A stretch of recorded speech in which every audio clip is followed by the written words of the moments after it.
What's going on, Dolphins? It is your boy Dillon, and I'm here to do a quick video. Just got a couple Dolphins World updates for you. Tomorrow I'm planning to do, I was going to do it today, but since there was some news to talk about, I'm going to do it tomorrow. I'm going to do my second mock draft. I know I've been kind of slacking the past week with videos and stuff like that. Obviously, I got a couple out, but just got a lot of things going on, and we're fast approaching. April's just kind of been speeding by ever since we got into April. And so, fast approaching my trip coming up. So I still got things going on with that. And then, just other life things in general. So got a lot going on. But tomorrow I'm going to do my mock draft 2.0 now that we only have 4 picks and so on and so forth. And so I'm planning to do a little bit more of that kind of content over the next few weeks, because we're about 3 weeks out, just under 3 weeks. So anyway, just wanted to let you know about that. Now just for a couple quick things. First and foremost, there were reports yesterday that the Dolphins are in talks. They had a visit with Saints punter Thomas Morestead. Obviously veteran guy, has had a solid career. He was on my list of potential free agent targets. So, I'd be all about it. And obviously, like I said, even if I'm not super high on the player personally, everybody that I had on any of my free agency lists are guys that I think they should at least take a look at and do their due diligence. And so I do like that. Because we definitely need to replace Pilardi, in my opinion. So Thomas Morestead, he is older, obviously, for a punter as well. He's been in the league for a while, but I would take him over Pilardi any day of the week. So solid there. Obviously, they haven't signed him to this point, but we'll see how that turns out. Also, today, the Dolphins have extended and gave re-signed, rather. They re-signed defensive tackle John Jenkins. So, like I said, I didn't, in my last video, I don't really actually expect there to be a ton of moves, at this point. I think probably we're not really going to see much until the draft. Then, maybe they'll do 1 or 2 more things in the second wave of free agency, after the draft happens. But I wouldn't expect too much. And so, kind of a low-key signing, although I think that, it's a solid signing. Because like I said, in previous videos during this offseason, I think defensive tackle and the defensive line as a whole is less of a priority and was always less of a priority compared to other positions going into this offseason. So I do like that move. Solid signing there. And it looks like, we're, from reports, the Dolphins defense, and from what the players have been saying over the past few days or whatever, during the offseason program that, has just begun. Well, for one, they said it feels like a whole new environment. It's fun. They're having a good time. There's positive energy, which I told you, man, Brian Flores just brought fucking negative energy to this organization. And people are like, no. Anyway, I don't want to get into that. You know how I feel. So, but anyway, no, they were saying that there are some new wrinkles to the defense, but it should be pretty similar and stuff like that. So that is good and exciting to hear. And obviously, they brought Ogba back and Nick Needham and re-signed, gave Howard an extension. So it's basically intact. Landon Roberts is coming back, right? So the defense is basically completely intact, which is good. They still need to get a true middle linebacker. But other than that, yeah, they're pretty much good to go there. So all good stuff from that. Also, just a quick mention, I don't really care about this so much, but there's more about the Tom Brady stuff. There were the rumors that he was going to maybe come play for us. And, there was the rumors about him and Sean Payton potentially coming to the Dolphins. And then obviously there's the stuff that was tied in with Flores about they were trying to court him way back when, a few years ago now or whatever. All these different things. Honestly, I don't give 2 shits about none of it. The only thing that I actually would be personally interested in is if after he does finally retire, whenever that may be in another 50 years, I actually would be really keen on him becoming a minority owner of the team, and then having some actual fucking input. I know, like, I don't want to see him in a Dolphins uniform. Like, I don't want to see him play for the Dolphins personally. Even though I do think that he is one of the greatest quarterbacks ever, and I do think that certainly he could help this team get to, a potential championship. So from that regard, yeah, but I'm not really, I don't want to see Tom Brady, I just want to see him fucking retire, honestly, at this point. But the same reason why I believe he would be if I'm being unbiased about it, I do think he would be an advantage and a high value acquisition if he were to play for the team and could help us to get to a championship. The reason for that is because his football knowledge and stuff like that is, exceptional. So I would like him to have input on the team if he was thinking about doing something like that. So from a minority owner standpoint and just having, kind of similar, like just a consultant kind of, right? Similar to how Dan Marino does. But I would love those two guys to kind of take over and have, Ross needs to get weeded out, bro. He just needs to go one way or another, man. He needs to get weeded out. But but he's stubborn, he's old, and he's not going to do it. He wants to get a championship before he dies. So, but if he can, if this Mike McDaniel thing can work out, and, if they can bring in a bunch of former players. I mean, they already have Pat Surtain, Sam Madison on the roster, on the coaching staff, and they do have Dan Marino in there. If Brady does retire over the next couple seasons and becomes a minority owner, and then is another just, excellent football mind, because Ross doesn't have a football mind for shit, right? He's a real estate guy, and that's basically all he knows and is good at. So I would love it from that standpoint. I don't want to take any more time on it. That's already long enough talking about the Brady stuff, but you get it. I understand why some people would want him to play for us because of his expertise, his knowledge, etc., but I don't want to. But for that same reason as to why he would be a good addition as a player, I actually think would be a phenomenal reason to have him as a minority owner for this team. Anyway, enough of that. The other thing that I want to just quickly mention and don't want to take very much time on because I frankly don't give two shits about is just some quick updates to the Brian Flores situation.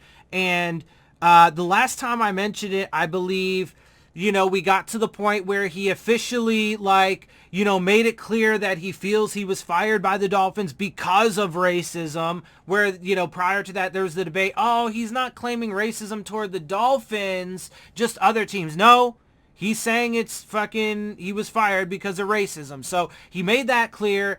And then he also updated it to allege that the Texans didn't hire him for the head coaching job because he filed the lawsuit.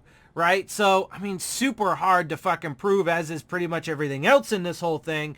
But anyway, so those were the updates. Today, as of today, he does have a couple other, I think it was as of today, maybe yesterday or whatever. He does actually have a couple other former NFL coaches. They do not appear to be coaching. I do not believe they're coaching as it stands. But it's Steve Wilkes and Ray Horton. Let's see. From longtime coaches Steve Wilkes and Ray Horton regarding sham interviews, incentivizing losses, and pressure to improperly recruit players. Let's see. I don't want to go through this whole article that I have up here, but I do just want to mention a little bit. So there are a couple other coaches, but the only thing I was looking for is because I don't think they're in the NFL right now. And that's one of the aspects of this that people were talking about. It's going to be really hard to have teeth.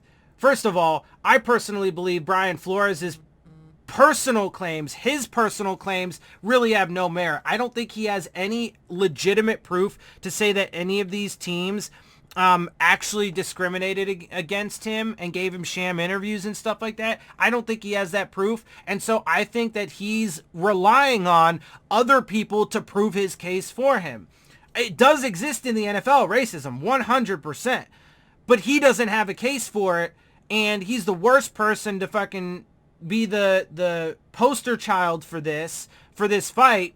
And that's why he made it a class action, so that way he could get other people to fight the fight for him by not just his lawyers, but have other people provide the evidence, because he doesn't have any hardcore evidence himself that would prove it. So, but, you know, is he going to get any current coaches that are going to be willing to risk their careers? Probably not. And that's actually part of the reason why his claims don't have any merit, is because he waited 3 years to complain about it, right? It happened apparently in 2019. A lot of these allegations in 2019, during his cycle for being evaluated as a potential head coaching candidate, didn't take it up then. Same thing with the tanking allegations. It happened way back then.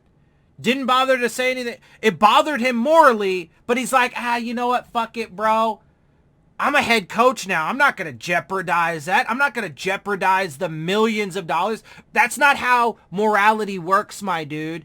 You don't do it when you've already lost everything or whatever after you've been fired for a completely different reason. You do it when you actually have something to lose, especially at the beginning of that. If he was just coming in day one, they're like, hey, we want you to tank. And, you know, and same thing goes for the racism allegations. You say it then, bro. You don't say it now. Anyway, whatever. So, I don't know that it's really going to do much, these other guys. He also did say, though, there is, I haven't seen any, like, hardcore evidence of it. Like, no pictures, no text messages, no emails, no, like, legit evidence.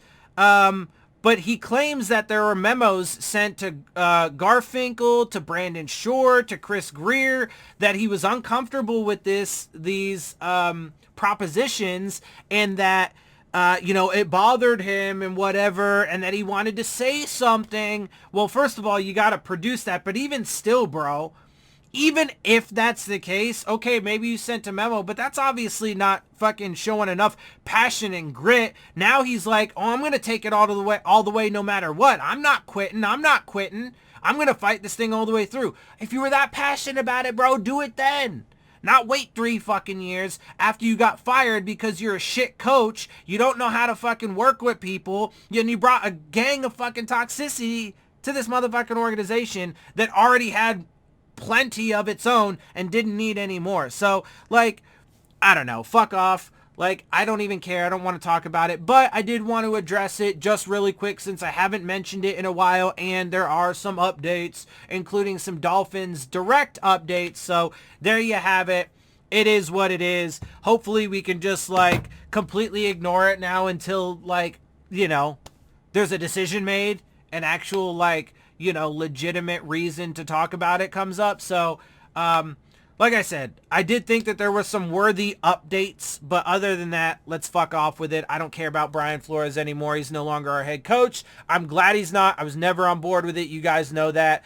I was trying to be the guy over those past 3 years that was pointing out all of the issues with him that nobody wanted to see until the very end, and he proved that he couldn't get us to a Super Bowl. Then everybody jumped on the, well, Brian Flores sucks and blah, blah, blah bandwagon. Didn't want to give me no credit, but I digress. It is what it is. So, I'm just saying, bro, a little respected credibility would be nice for once. I don't do it out of malice, bro. I just want people to understand the reality of the situation, not go around getting their motherfucking hopes up, for, you know, all this great success that we hope is going to happen and could potentially be there on paper, but for all of these reasons that people want to ignore isn't going to happen. So, you know, we'll see how things turn out this go around, but I told people about the last situation with Brian Flores. So, you know, hey man, just maybe listen next time. That's all. Like, that's all. That's all I'm saying. All right, let me get out of here, though. Before I get out of here, make sure you check out the Rave On Sports App, new fan-driven sports app for all of your sports, whether it be basketball, baseball, football, college, whatever you like. They got it, and they're looking to enhance your game day experience with live play-by-play coverage, live chats with other fans and content creators like myself, while also providing you with an arena to dispute the terrible officiating. So look for the links to that in the description box. And with that, I'm going to get out of here. Hope you guys appreciate my perspective. If you do, make sure you hit the subscribe button, make sure you hit the like button, make sure you hit the bell if you want to get the alerts. Share my channel and videos with your friends and family. Leave your questions, comments, and concerns down in the comment section. And of course, as always, follow me on Twitter at DillonTartaro, as well as on Instagram at Dolphins_with_Dillon. And with that, I am out. I'll see y'all soon. Fins up.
Miami wins it.